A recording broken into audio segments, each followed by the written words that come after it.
Dumako naman tayo sa Tarlac. Si Mayor Jappy De Dios ng Anaw Tarlac abay na imbitahan sa Malacanang para doon sa signing ng Child Development Center.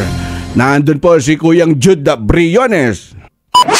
Target on air. Live report. Kuyang Jude. Yes, Karex.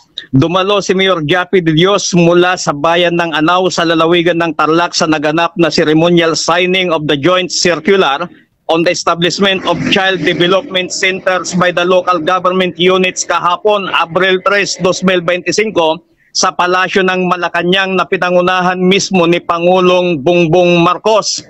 Ayon kay Mayor Jappy De Dios, bukod tanging ang pamahalang bayan ng Anaw ang kinatawan mula sa buong Region 3 sa naturang naganap na okasyon sa Palasyo ng Malacanang. Sinabi pa ni Mayor Jappy De Dios na papatayuan sila ng isang malaking Child Development Center na manggagaling sa Department of Budget and Management at ang pundo at ang lupang pagtatayuan ay manggagaling naman sa lokal na pamahalaan ng Anaw. Ang mga Child Development Centers ay makakatulong sa paghubog ng kabutihang pangkalusugan at pag-unlad ng mga bata, partikular na sa larangan ng edukasyon, socialization, emotional support at physical development.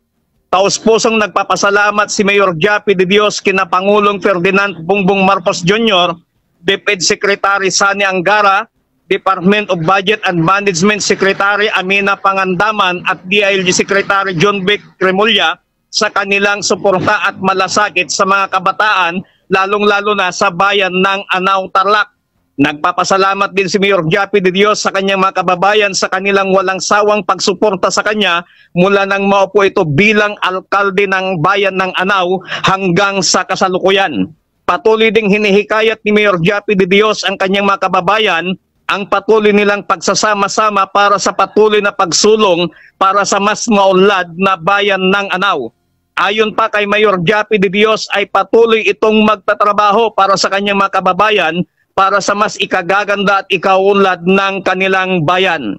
Mula dito sa bayan ng Anaw Tarlac, Jude Briones nagulat para sa Target on Air sa DZMA 1530 ang Radyo TV. Target on Air. Live report.